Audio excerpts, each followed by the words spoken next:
Bonsoir à tous, bienvenue sur Monaco Info pour votre JT. Voici les titres de votre journal. Jean d'Aussonville, nouvel ambassadeur de France à Monaco, a remis aujourd'hui ses lettres de créance au prince Albert II. Il sera avec nous dans quelques instants en plateau pour évoquer ses nouvelles missions. Nous irons à New York rejoindre notre envoyée spéciale Alexandra Pani qui a assisté à l'ouverture de la 78e session de l'Assemblée générale des Nations Unies, un moment marqué par une passation de pouvoir entre deux présidents. Plus de détails à venir. La rentrée scolaire, c'est lundi prochain en Principauté. Elle sera placée sous le signe du bien-être de l'élève. Isabelle Bonal, commissaire générale chargée de la direction de l'éducation nationale, de la jeunesse et des sports, viendra nous présenter les grandes lignes et les nouveautés de cette rentrée. Que devient le centre polyvalent de Lumbila au Burkina Faso? Inauguré en 2018, le complexe est l'un des plus grands projets que la Croix-Rouge monégasque ait mené à l'international. Focus à la fin de ce journal. C'était au Palais Princier ce matin. Le nouvel ambassadeur de France à Monaco a remis ses lettres de créance au prince Albert II. Jean d'Aussonville succède à Laurent Stefanini. Auparavant, il a notamment été premier secrétaire à la représentation permanente de la France auprès de l'OTAN à Bruxelles et conseiller auprès du ministre de la Culture et de la Communication. Jean d'Aussonville était depuis 2010 directeur général du domaine national de Chambord. Le nouvel ambassadeur de France à Monaco est notre premier invité du JT.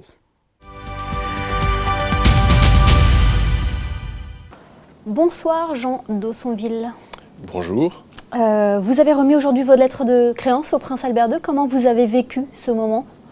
C'est un moment où l'ambassade évidemment se sent très honorée. On est très impressionné à la fois par le protocole qui est déployé par la principauté, par la chaleur aussi de l'accueil du prince, du ministre d'État et du gouvernement. Vous avez été officiellement nommé le 1er août, vous avez pris vos fonctions le 1er août. Comment vous avez accueilli cette nomination? Avec beaucoup de bonheur parce que en fait je ne connaissais pas Monaco. Je sais que la relation est extrêmement proche entre la France et Monaco. J'apprécie aussi la qualité de vivre ici, la chance d'être au bord de la Méditerranée. Et puis je sais aussi que j'arrive à des moments qui sont importants pour Monaco et sur lesquels la France, en tant qu'amie de toujours, peut éventuellement se rendre utile. Et donc j'espère que j'arriverai aussi à me rendre utile dans ma mission. Quelle définition vous donneriez à votre rôle d'ambassadeur ? Il y a une première fonction que remplit l'ambassadeur de France ici, qui avec son collègue italien est l'ambassadeur permanent, c'est de reconnaître officiellement et de manière permanente la souveraineté de Monaco.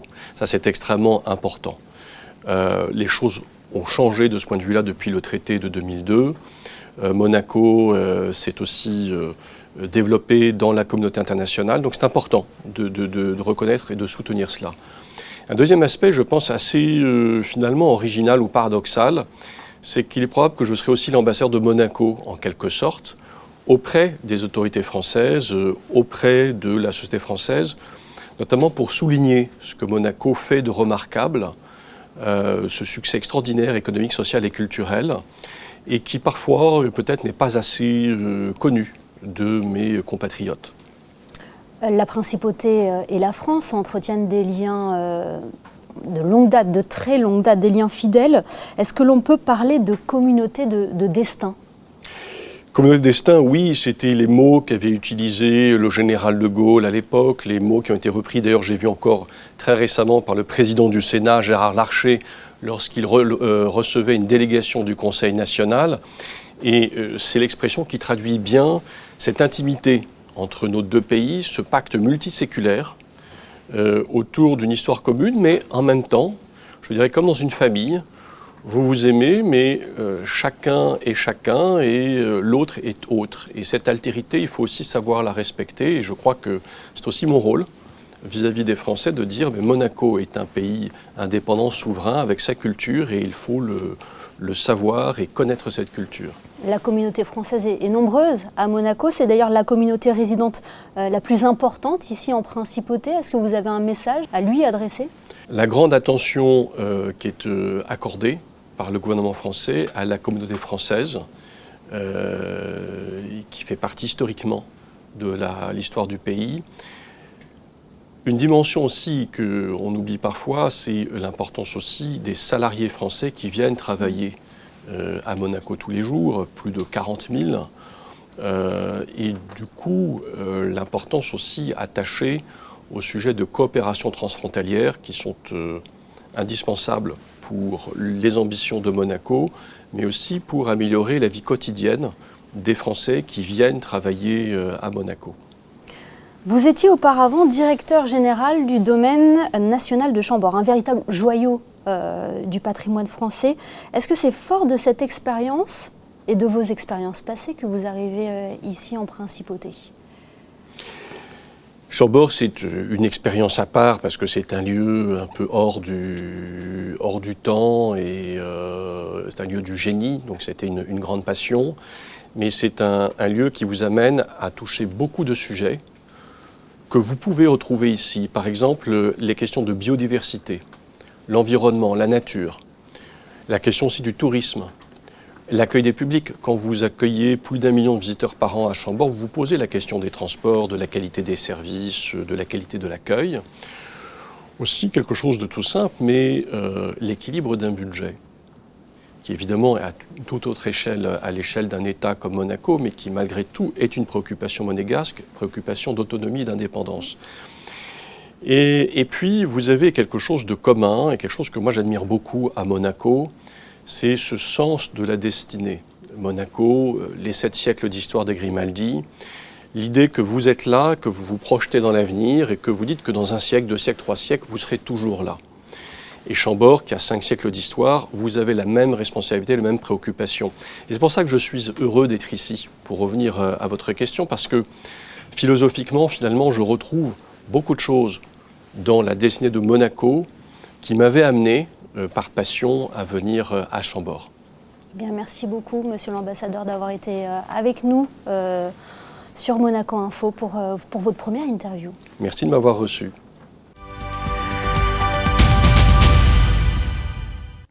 Direction les États-Unis à présent, à New York plus précisément, où l'ONU s'apprête à accueillir dans 2 semaines les dirigeants et les délégués du monde entier avec l'ouverture du sommet 2023 des objectifs de développement durable et la semaine de haut niveau auquel assisteront de nombreux chefs d'État, dont le prince souverain. On rejoint Alexandra Pani sur place. Bonsoir Alexandra. Avant ces temps forts que l'on vient de citer, vous avez assisté ce matin à la clôture de la 77e session de l'Assemblée générale, marquée par une passation entre 2 présidents. Bonsoir Émilie, tout à fait. Vous le savez, au mois de septembre, nous le couvrons régulièrement sur notre antenne, débute la nouvelle session de l'Assemblée générale, moment important où le nouveau président prend officiellement ses fonctions. Pour cette 78e session, vous pouvez le voir à l'image, il s'agit de Denis Francis, originaire de Trinidad et Tobago. Il a été élu par les États membres des Nations Unies en juin dernier pour une durée d'1 an. Le président sortant est quant à lui hongrois, Csaba Kőrösi. Il a notamment organisé durant son mandat l'importante conférence sur l'eau qui s'est déroulée au mois de mars dernier. Nous avions bien sûr couvert l'événement sur Monaco Info. J'ai pu m'entretenir avec lui. Il revient sur cette année écoulée et les défis auxquels les Nations Unies et les États membres devront faire face dans les prochaines années. Je vous propose de l'écouter. When I started, I suggested the member states that let's organize ourselves along solutions through solidarity, sustainability and science. Why? Because we have so many agreements, so many good goals, so many procedures, negotiating tracks in the United Nations. What we are much weaker how to turn agreements into concrete action. I still believe that crisis management and transformation are the most important avenues for the 193 countries and this organization. As long as I have the opportunity to support it, I will do so. If someone would ask whether or not the UN needs a reform, of course it does. Nothing is more natural. The UN has been through some very significant reforms since the creation. The world is standing ahead of a major transformation. It means that all our organizations, what we have created to withstand the impact of the storm that is awaiting us, those organizations, those devices, what we use, should be equipped and should be transformed to be relevant to those challenges that are awaiting us. Et cette interview de Csaba Kőrösi a été réalisée dans le cadre du documentaire Monaco-ONU, 30 ans au cœur du concert des nations, un documentaire Monaco Info que vous pourrez découvrir sur notre antenne au mois d'octobre. On le précise, Alexandra Pani, on vous retrouvera désormais chaque semaine pour une nouvelle chronique depuis les États-Unis. Oui, merci Emilia, à très bientôt. On reste justement aux États-Unis, où Hugo Nice s'est qualifié pour les quarts de finale de l'US Open. Associé à Jan Zelinski en double, le joueur de la Fédération monégasque de tennis sera opposé à la paire Krasicek-Dodig pour une place en demi demain. La direction de l'Éducation nationale de la jeunesse et des sports a tenu sa traditionnelle conférence de presse de rentrée ce mardi matin. L'occasion de dévoiler les grandes lignes du programme et des actions de la DENJS pour cette nouvelle année scolaire qui débutera, je vous le rappelle, lundi 11 septembre en Principauté. Isabelle Bonal est avec nous ce soir pour en parler. Bonsoir Isabelle Bonal. Bonsoir Émilie Rousseau. Quelles sont les grandes nouveautés de cette année scolaire 2023-2024 en Principauté ? Bon, alors pour le primaire, pas grand-chose. Nous allons juste faire des évaluations nationales en CE2 pour cibler les enfants qui ont besoin de renfort en mathématiques et en français pour la classe de CM1. Et puis, la bonne nouvelle, c'est que nous allons, dans toutes les classes de CE1 en Principauté, ne plus donner de notes aux élèves. Nous allons faire des évaluations par compétences. On a fait une expérimentation cette année sur 14 classes et on a vu que finalement, les enfants étaient beaucoup plus détendus, moins stressés et qui se sentaient beaucoup plus valorisés. Et au moins, on a évité que les enfants soient trop sous pression. Ils auront le temps d'être sous pression quand ils seront plus grands. Oui, lors de cette conférence de presse, vous avez mis l'accent sur le bien-être à l'école en mentionnant la lutte contre le harcèlement scolaire. Comment cela va se traduire dans les établissements ? Déjà, nous avons décidé de consacrer, après les vacances de la Toussaint au mois de novembre, la lutte contre le harcèlement pendant 1 mois. Nous serons aidés des rencontres philosophiques présidées par Madame Charlotte Casiraghi-Rassam. Nous allons faire venir des psychologues, des psychiatres, des pédopsychiatres, des psychanalystes, vraiment des assistantes sociales qui vont recueillir la parole de l'adolescent en souffrance. Nous allons aussi faire un escape game géant en 4e pour lutter contre le harcèlement. Et pour les classes de 3e, nous allons faire une bande dessinée, un manga, si je puis dire, une bande dessinée manga. Et nous allons faire aussi une exposition sur justement ce problème de harcèlement.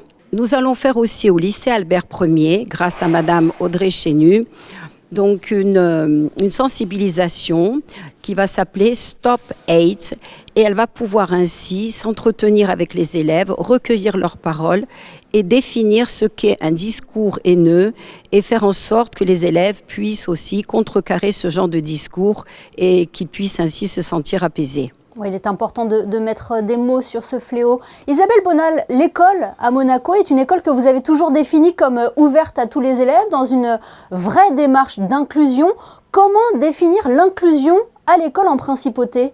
Aucun enfant n'est laissé sur le bord du chemin.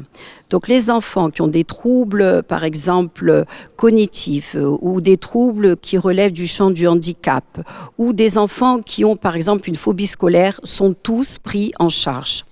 Donc soit d'une manière individuelle, soit par petits groupes. Donc si vous voulez, tous ces enfants-là ne sont pas des laissés pour compte et on essaye d'extraire chez eux la substantifique moelle qui va faire qu'ils vont trouver eux aussi leur chemin. Accompagner aussi les élèves dans leurs orientations, c'est une phase parfois délicate dans la scolarité d'un enfant car il s'agit d'un parcours sur le moyen terme mené à l'adolescence. C'est une période où les choix de carrière ne sont pas encore clairement définis. Comment allez-vous les aider à construire ce parcours d'orientation ? Déjà, nous avons prévu d'organiser une bourse au stage avec les collégiens, c'est-à-dire que nous allons faire venir des professionnels au Collège Charles III, nous allons faire des tables rondes avec les professionnels et les élèves afin qu'ils apprennent, qu'ils choisissent mieux leur stage et qu'ils ne choisissent pas des stages par défaut. Autre chose, zéro cliché pour les métiers. En effet, souvent, on a toujours attribué aux hommes certains métiers et d'autres métiers moins nobles aux femmes.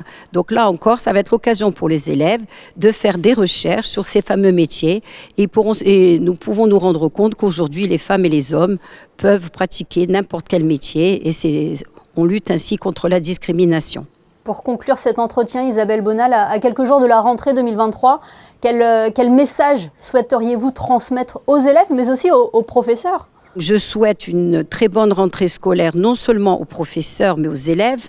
Ils peuvent être rassurés, tout a été mis en place. Je souhaite la bienvenue aux nouveaux professeurs, aux nouveaux élèves, et je reste très optimiste pour le déroulement de cette rentrée. Une rentrée qui aura donc lieu le 11 septembre, lundi prochain, en Principauté. Merci infiniment d'avoir été notre invité ce soir sur Monaco Info. Merci Émilie Rousseau. Et lors de cette conférence de presse, un accent a également été mis sur la Journée internationale des droits de l'enfant. Elle se tiendra à Monaco le 22 novembre prochain. Cette année, les fonds récoltés seront entièrement reversés au Préventorium de Madagascar, une structure d'accueil de soins créée sous l'impulsion du prince Régnier III. Plus de détails avec Julia Vial et Olivier Bonello. Dans le cadre de la Journée internationale des droits de l'enfant, Madagascar sera à l'honneur à Monaco.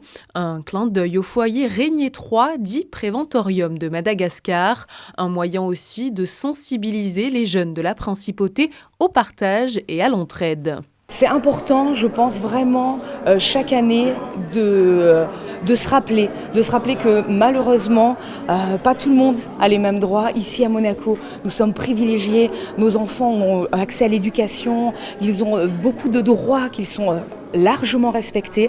Malheureusement, c'est pas le cas de tous et c'est bien aussi, au moins une fois de temps en temps, de pouvoir se rappeler que malheureusement, pas tous les droits sont respectés pour les enfants et je pense qu'à notre niveau, même les enfants peuvent être sensibilisés, peuvent agir d'une façon ou d'une autre et justement, lors de cette après-midi festive, ils auront l'opportunité d'apprendre, d'échanger et pourquoi pas déjà aider à leur niveau. Et pour récolter un maximum de fonds pour les enfants malgaches, un spectacle inédit inspiré des arts du cirque sera interprété les 16 et 17 septembre prochains au Grimaldi Forum. Dual Reality évoquera la romance passionnée de Roméo et Juliette. Une partie des recettes sera reversée aux bénéficiaires du Préventorium Régnier III. Cette année, je voulais vraiment offrir un spectacle pour le grand public, pour les enfants, pour tout le monde dans la Principauté et pas juste le public plutôt de soir, disons. Et du coup, je voulais aussi m'associer avec une bonne cause parce que, comme autant je suis arrivé où je suis parce qu'on m'a aidé toujours dans ma vie, dans mon parcours, de pouvoir aussi comme reverser ça après sur des belles associations et sur une belle œuvre comme la Journée nationale des droits de l'enfant. Pour cette Journée internationale des droits de l'enfant, des activités ludiques, éducatives et sportives seront donc proposées le 22 novembre prochain en Principauté. Le jeune public pourra ainsi venir profiter gratuitement de ce temps dédié à tous les enfants d'ici et d'ailleurs. Dans le reste de l'actualité en images, succès exceptionnel pour Monet en pleine lumière au Grimaldi Forum. 120 000 visiteurs ont découvert une scénographie unique offrant un nouveau regard sur le travail de l'artiste et de la vision qu'il avait de Monaco et de la Riviera à cette époque. Produite par les équipes du Grimaldi Forum avec le concours du musée Marmottan Monet à Paris, cette exposition a présenté des chefs-d'œuvre rarement dévoilés, dont un inédit. Le vendredi 8 septembre à 10h, suivant en direct sur Monaco Info la séance spéciale du Conseil national, une séance qui rendra hommage au prince Régnier III et mettra en valeur le prince constituant l'accord de volonté. Cet événement s'inscrit dans le cadre des commémorations du centenaire de la naissance du prince Régnier III. La Fondation Prince Albert II de Monaco lance la 4e édition du prix de photographie environnementale. Les photographes, professionnels ou amateurs, peuvent soumettre leurs photos jusqu'au 5 novembre. Les thèmes retenus sont par exemple le monde marin, les acteurs du changement ou les merveilles polaires. Plus d'informations sur le site de la Fondation. Souvenez-vous, en juin 2018, le prince Albert II et la princesse Charlène inauguraient l'un des grands projets de la Croix-Rouge monégasque à l'international, le centre polyvalent de Lumbila au Burkina Faso, un lieu de vie qui permet notamment aujourd'hui aux habitants de se former sur place à la natation et au sauvetage en mer, un complexe hôtelier et des cours de maraîchage leur permettent aussi de subvenir à leurs besoins en leur offrant du travail. Julia Vial et Alban Gingembre font le point sur l'avenir de ce beau projet. Le centre polyvalent de Lumbila, après plusieurs années d'existence, semble avoir rempli tous ses objectifs, de l'apprentissage de la natation au volet maraîchage en passant par la partie hôtelière. Ce sont presque 10 000 personnes qui ont été formées sur place. À Monaco, chaque semaine, les équipes de la Croix-Rouge monégasque se donnent rendez-vous avec leurs homologues au Burkina Faso. Avec Elodie, qui est chef de projet du projet communautaire de Lumbila, sur place à Lumbila, au Burkina Faso, nous avons hebdomadairement une réunion de suivi des activités du projet. Donc on fait le point sur les budgets, les chronogrammes, les partenaires. Et aujourd'hui, on a évoqué notamment le sujet de la natation, qui est un volet de notre projet. Donc effectivement, depuis le début du projet, 617 élèves ont pu être formés au cours de natation. Et cette année, 3 élèves ont pu participer à un concours national, une compétition de natation. Donc on était très fiers d'apprendre la nouvelle et ils ont eu d'ailleurs des bons classements. Ces résultats sportifs sont la preuve du bon déroulement du projet. Il rentre d'ailleurs dans sa deuxième phase, malgré un contexte parfois difficile sur le site. On peut se resituer, donc je vous l'ai dit, inauguration par le couple princier et le couple présidentiel au Burkina Faso en janvier 2018, ouverture du centre en mai 2019, et là on a enchaîné une dégradation du contexte sécuritaire, plusieurs coups d'État, des mouvances islamistes au nord, 2 millions de populations déplacées internes au Burkina Faso, une pandémie mondiale qui a impacté grandement tout le secteur hôtelier et touristique. Mais malgré cela, grâce au travail des équipes de la Croix-Rouge au Burkina Faso et à Monaco, on a mis en place des stratégies d'adaptation. S'adapter à la réalité du terrain pour continuer d'aider à tout prix la population. Dieudonné est au cœur du projet. Nous avons pu le contacter au Burkina Faso. Il nous explique en quoi va consister cette nouvelle page qui s'ouvre pour le centre. Est-ce que le projet va évoluer dans les mois, dans les années à venir peut-être ? Aujourd'hui, le centre va évoluer en termes de capacité pour avoir une meilleure gestion de l'eau. Et aujourd'hui sur place pour pouvoir augmenter le potentiel en termes d'activité de maraîchage pour permettre aux communautés d'avoir plus de revenus. Un projet communautaire et solidaire qui poursuit donc son travail sur place. Et si vous souhaitez vous aussi participer à la création du futur forage du centre de Lumbila, vous pouvez envoyer vos dons par chèque ou sur le site internet de la Croix-Rouge monégasque. Nous parlions de rentrée scolaire tout à l'heure, elle peut être synonyme aussi de rentrée sportive. La piscine Saint-Charles a rouvert ses portes depuis lundi. Une piscine qui a fait peau neuve, des travaux de restauration ont eu lieu pour rendre l'endroit plus moderne et optimiser l'espace. De nouveaux cours aussi viennent renforcer l'offre. Le reportage d'Émilie Flamin et Hugo Comassa. Un bassin rénové, un vestiaire modernisé, 6 nouvelles douches individuelles, la piscine Saint-Charles est méconnaissable après ses 11 mois de travaux. On a tout cassé et on a tout repris. Vraiment des travaux en profondeur, sol, mur, plafond, technique, boiserie, faux plafond acoustique, tout a été repris. L'idée c'était d'optimiser. C'est vrai que dès qu'on a des cours collectifs, tout le monde, les horaires sont fixes, donc ils arrivent en même temps, ils partent en même temps. Donc il y avait des bousculades, les vestiaires étaient peu accessibles, les douches étaient saturées. Donc on a vraiment tout ouvert, tout est mixte. Et chacun a ses douches fermées, ses vestiaires déshabilloirs fermés. Et donc c'est beaucoup plus fluide, tout le monde peut aller partout. Mais les travaux sont aussi synonymes de nouveautés pour la piscine, notamment concernant les cours aquatiques. On a 3 nouveautés. Une première qui est un cours très tonique, Aqua Fitness Plus, pour que des activités se passent soit dans l'eau, soit sur le bassin. Et là, il faut être en forme physiquement. Et si on ne l'est pas, on vient et on devient très en forme. Ensuite, il y a un cours qui est plus destiné aux enfants où on va faire de la monopalme, mais en fait, c'est Aqua Mermaid, c'est-à-dire qu'on se transforme soit en sirène, soit en dauphin. Et ensuite, il y a un cours qui s'adresse un peu plus aux gens, soit qui ont une petite appréhension de l'eau, soit qui veulent vraiment se relaxer dans l'eau pour des besoins médicaux ou juste pour être plus relax dans leur tête. En plus de la rénovation de la piscine, la salle de sport a été transformée pour proposer des cours. Du côté du reste du bâtiment, les vestiaires du marché ont également été rénovés. Il est temps de jeter un coup d'œil sur vos prévisions météo. Bonsoir Julia Vial, est-ce que ce beau temps va durer en principauté, Julia ? Bonsoir Émilie, bonsoir à tous. J'ai encore de très bonnes nouvelles à vous annoncer du côté de vos prévisions météo.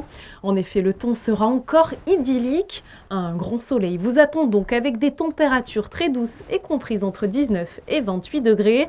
Demain, nous perdrons cependant encore quelques minutes de soleil puisqu'il se couchera à 20h. Ce mercredi 6 septembre sera la Saint-Bertrand. Merci Julia et merci à vous d'être au rendez-vous chaque soir pour votre JT sur Monaco Info. L'information continue sur nos réseaux sociaux et notre site internet. On se quitte avec les photos de Manuel Vitali qui a souhaité mettre en valeur ce soir le projet du centre polyvalent de Lumbila au Burkina Faso. Très belle soirée à tous et à demain 19h pour une nouvelle édition sur Monaco Info.